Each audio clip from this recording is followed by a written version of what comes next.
ಚಕ್ಕಡಿ ಗಾಡಿ ಮೇಲಿಂದ ಬಿದ್ದು ಕೈ ಸ್ವಲ್ಪ ಗಾಯವಾಗಿದೆ. ಅರಿಶಿನ ಹಚ್ಚಬೇಕಾಗಿತ್ತು. ಶಾಂತ, ಶಾಂತ,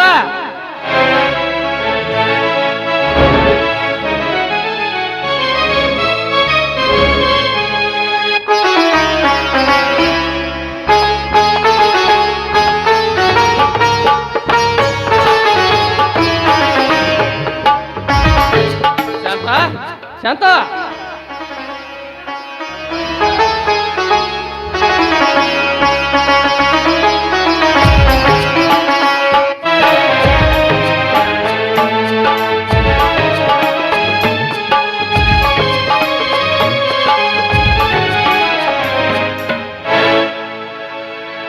ಶಾಂತ ಹಚ್ಚಿದ ಅರಿಶಿಣದಿಂದ ನಿಮ್ಮ ಗಾಯ ವಾಸಿಯಾಗಲಾರದು ಅಂತ ತಿಳಿದು ಸ್ವಂತ ನಾನೇ ಔಷಧಿ ತಯಾರಿಸಿಕೊಂಡು ಬಂದಿದ್ದೀನಿ. ಬೇಗ ನಿಮ್ಮ ಕೈ ಮುಂದೆ ಮಾಡಿದ್ದೀನಿ, ಔಷಧಿ ಹಚ್ತೀನಿ. ಏನಮ್ಮ ರಂಜನ, ನಿಮ್ಮ ತಾಯಿಯವರು ನಡೆಸಿಕೊಂಡು ಬಂದಿರುವ ಈ ವೈದ್ಯ ಶಕ್ತಿಯನ್ನು ನೀನು ನಡೆಸಿಕೊಂಡು ಹೊರಟಿರುವೇನು? ಹೌದು ದಿನಿ, ನಮ್ಮ ತಾಯಿಯವರ ಸಂಪ್ರದಾಯ ಬಿಡಬಾರ್ದು ಅಂತ ತಿಳಿದು ನಮ್ಮ ಮಕ್ಕಳಿಂದಲೂ ಅಲ್ಲದೆ ನಾನು ಕೂಡ ನಡೆಸ್ತಾ ಇದ್ದೇನೆ. ಅದು ಅಲ್ಲದೆ ಇದನ್ನ ನಿಮಗಾಗಿ ವಿಶೇಷವಾಗಿ ತಯಾರಿಸಿದ್ದೇನೆ. ಈ ನಿಮ್ಮ ಗಾಯದ ಸುದ್ದಿ ತಿಳಿದ ತಕ್ಷಣ ಓಡೋಡಿ ಬಂದೆ. ಮೊದಲು ಕೈ ಮುಂದೆ ಮಾಡಿರಿ. ನನ್ನ ಮಡದಿಯ ಹೊರತು ಮತ್ತೊಬ್ಬರ ಕೈ ಮುಟ್ಟದ ನಾನು ಹೇಗಮ್ಮ ನಿನ್ನ ಕೈಯಲ್ಲಿ ನನ್ನ ಕೈ ಕೊಡಲಿ?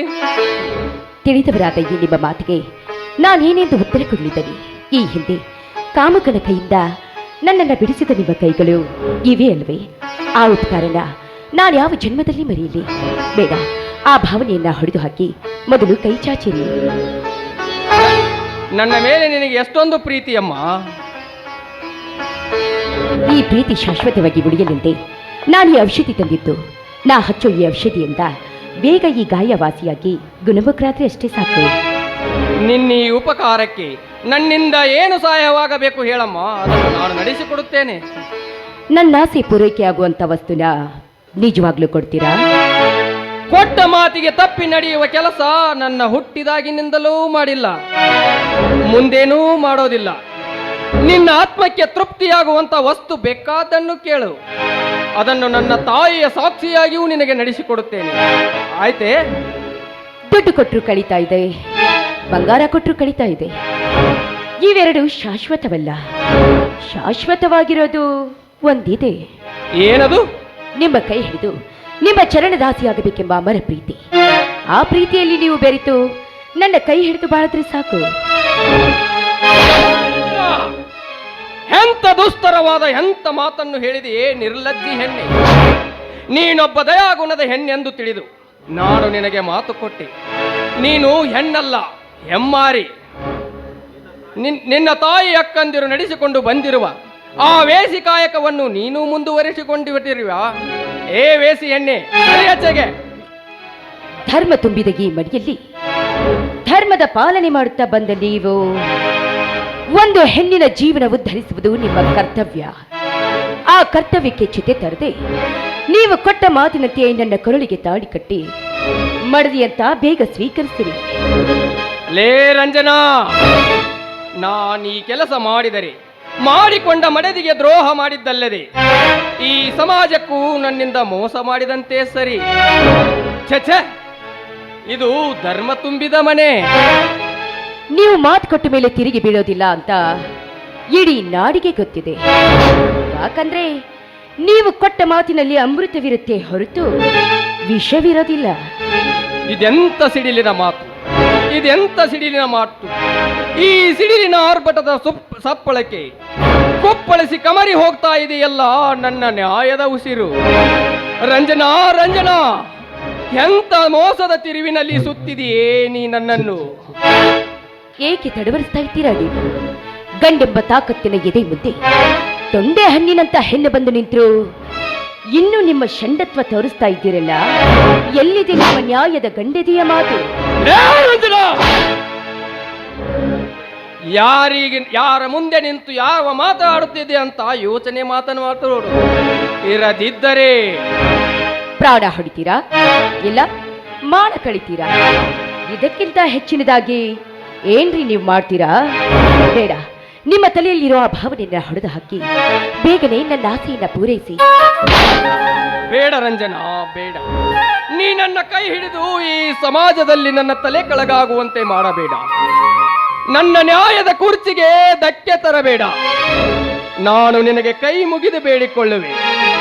ನೀನು ನನಗೆ ತಂಗಿಯ ಸಮಾನ. ನಾನು ಪ್ರೀತಿಯಿಂದ ನಿನಗೆ 10 ತೊಲೆ ಚಿನ್ನವನ್ನು ಕೊಡುತ್ತೇನೆ. ತೆಗೆದುಕೊಂಡು ಹೊರಟು ಹೋಗಮ್ಮ. ಛೆ, ತಂಗಿಯಾಗಬೇಕಾದದ್ದು ನಾನು ನಿಮಗಲ್ಲ, ಆ ರಾಜ್ಯ ರವಿವರ್ಮರಿಗೆ. ಬಾ ರಾಜ, ನಿನಗಾಗಿ ನನ್ನೆದೆ ಬಿರಿದು ನಿಂತಿದೆ. ಪ್ರೇಮ ಸಾಗರವಕ್ಕಿ ದಡಬೀಸ್ತಾ ಇದೆ. ಒಂದು ಹೆಣ್ಣು ಅರೆಬೆತ್ತಲೆಯಾಗಿ ನಿಮ್ಮ ಮುಂದೆ ನಿಂತು ಇನ್ನೂ ನಿಮ್ಮಲ್ಲಿ ಪುರುಷತ್ವ ಇಲ್ವೇ? ಹೇಳಿ ರಾಜ, ಏಕೆ ಏಕೆ ನನ್ನೊಡೆಯ ನಿಮಗೆ ಮೌನ? ಈ ಹೆಣ್ಣಿನ ಕೈ ಹಿಡಿದ್ರೆ ನಿಮ್ಮ ಮೌನ ಹೋಗುತ್ತೆ ಅಂತ ಭಯವೇ? ಹೌದು. ಯಾಕೆ? ಒಬ್ಬ ಗಂಡಸಿಗೆ ಇರಬೇಕಾದ ವಸ್ತುವೆಂದರೆ ಅವನ ಧರ್ಮ ಪತ್ನಿ ಒಬ್ಬಳೇ. ಇದಕ್ಕೆ ಏಕಪತ್ನಿ ವೃತ ಎನ್ನುವರು. ಹಾಗಾದ್ರೆ ದೇವರೆನಿಸಿಕೊಂಡ ಶ್ರೀಕೃಷ್ಣನಿಗೆ 16,108 ಜನ ಹೆಂಡರಿದ್ದರು. 8 ಜನ ಪಟ್ಟದರಸೆಯರೇಕೆ ಇದ್ದರು. ಅಲ್ಲದೆ ಶಿವನಿಗೆ ಪಾರ್ವತಿ ಇದ್ರು, ಗಂಗೆ ಗೌರಿಯರನ್ನೇಕೆ ಮಾಡಿಕೊಂಡ? ಕೊಡಿರಿ ಇದಕ್ಕೆ ನಿಮ್ಮ ಉತ್ತರ. ಮತ್ತೆ ಈಗಲೂ ಈ ನಿಮ್ಮ ಮೌನ ಸರಿಯಲ್ಲ. ಸೂಳಿ ಅಂತ ನೀವು ನನ್ನ ಇಟ್ಕೊಂಡ್ರೆ ಜನ ನಿಮಗೆ ಹಿಂದೆ ಆಡ್ತಾರೆ.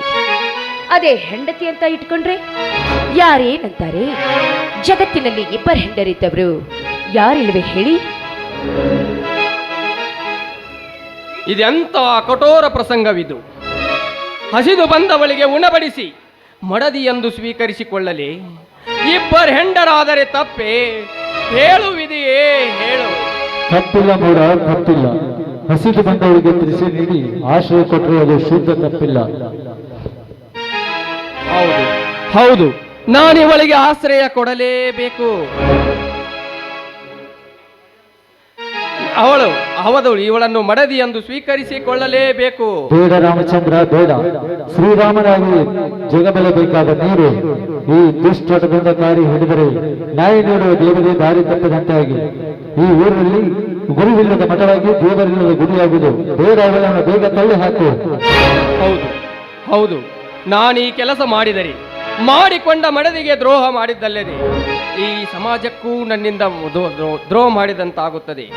ಹೌದು, ನಾನಿವಳನ್ನು ನೂಕಲೇಬೇಕು. ನನ್ನದು ಧರ್ಮ ತುಂಬಿದ ಮನೆ. ಹುಚ್ಚಪ್ಪ, ಕಾಮಕ್ಕೆ ಕಣ್ಣಿಲ್ಲ, ಮಾತಿಗೆ ಮಿತಿಯಿಲ್ಲ. ಹೀಗೆ ನೀನು ಅವಳನ್ನು ಹೊರ ಹಾಕಿದರೆ ನಿನ್ನ ಅಮೃತವಾದ ವಚನಕ್ಕೆ ಧಕ್ಕೆ ತರ್ತೀಯ. ನಿನ್ನ ಅಮೃತ ನೋಡಿ ಹಾಳು ಮಾಡಿಕೊಳ್ತೀಯ. ಈ ಸಮಾಜಕ್ಕೆ ನೀನು ವಚನ ಭ್ರಷ್ಟನಾಗಿ ಹೀಯಾಳಿಸಿಕೊಳ್ತೀಯ. ಬೇಡ. ಹೌದು, ನಾನು ವಚನ ಭ್ರಷ್ಟನಾಗಲಾರೆ. ಕೊಟ್ಟ ಮಾತಿನಂತ ನಡೆದುಕೊಳ್ಳಲೇಬೇಕು. ಈ ಧರ್ಮ ತುಂಬಿದ ಮನೆ. ನನ್ನ ಈ ಮಾತಿನ ಸಿಡಿಲಿಗೆ ನನ್ನ ಪ್ರೀತಿಯ ಮುತ್ತು ಒಡೆಯುವುದೇ? ಹೇಳುವಿದೆಯೇ? ಹೇಳು. ಅದು ನಿನ್ನ ಭ್ರಮೆ. ಒಂದು ಮುತ್ತು ಹೊಡೆದರೂ ಮತ್ತೊಂದು ಮುತ್ತು ಇರುವುದಿಲ್ಲವೇ ನನಗೆ? ಹುಚ್ಚ ಹುಚ್ಚ, ಯಾಕೆ ಅನೇಕ ವಿಚಾರ ಮಾಡ್ತೀಯ?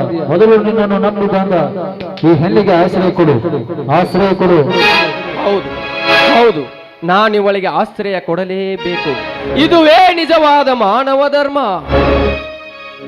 ಏಕೆ ನುಡಿಯ, ಏಕೆ ನೀವು ಹೀಗೆ ಬಡಬಡಿಸ್ತಾ ಇದ್ದೀರಾ? ಕಾಮದಿಂದ ಮತ್ತೇರಿ ನಿಂತೆ ಜುಂಬಿಯಾಗಿ ತುಂಬಿಸಿ ನನ್ನ ದಾಹದಾಸೆ ತೀರಿಸಿರಿ. ಆಯ್ತು ರಂಜನಾ, ಆಯ್ತು. ಈ ಮುಂಜಾನೆಯ ಮಂಜಿನಲ್ಲಿ ತೇಜೋಪುಂಜವಾಗಿ ಕಾಣುವ ನಿನ್ನ ಗಲ್ಲಕ್ಕೆ ಒಂದು ಸಿಹಿ ಮುತ್ತನ್ನು ನೀಡುತ್ತೇನೆ. ಬಾಯನ್ನ ಬಿಗಿದಪ್ಪಿ ಹಾಡಲು. ಚಂದ್ರನ ಹಿಂಬಾಲಿಸಿದ ನಕ್ಷತ್ರದಂತೆ ಹಿಂಬಾಲಿಸಿ ಮಿನುಗುವೆ ನಾನಿನ್ನ ಬಾಳಿಕೆ. ಬಾರಾಜ.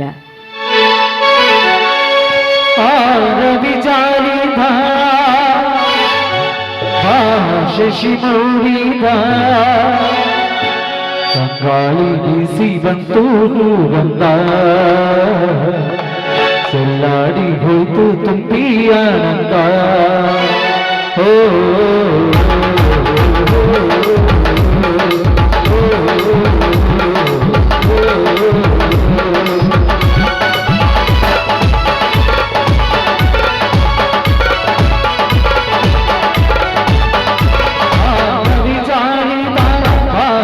ಶಿವೋಡಿ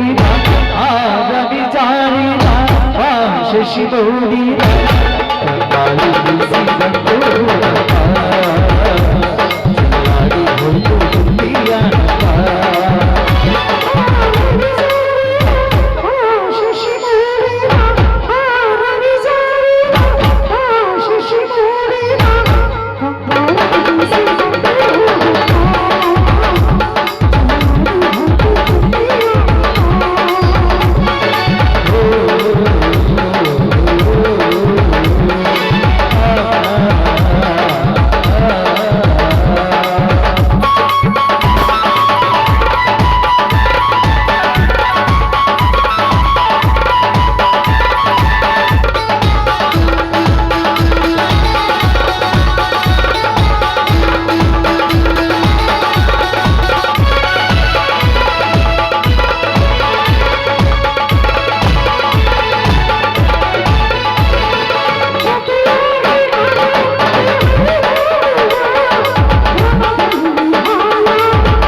ಶಶಿ ಮೌಡಿದ ಮಾರುಳಿಸಿದಂತು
ಶಶಿ ಮೌಡಿದ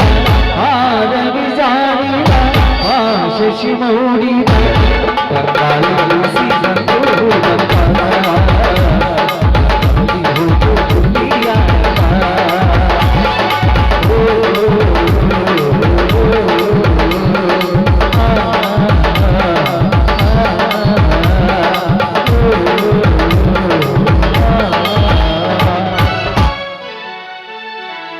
ನಡೆ ರಂಜನಾ, ಒಳಗೆ ದೇವರಿಗೆ ನಮಸ್ಕಾರ ಮಾಡೋಣ. ಕಲಾಪ್ರೇಮಿಗಳು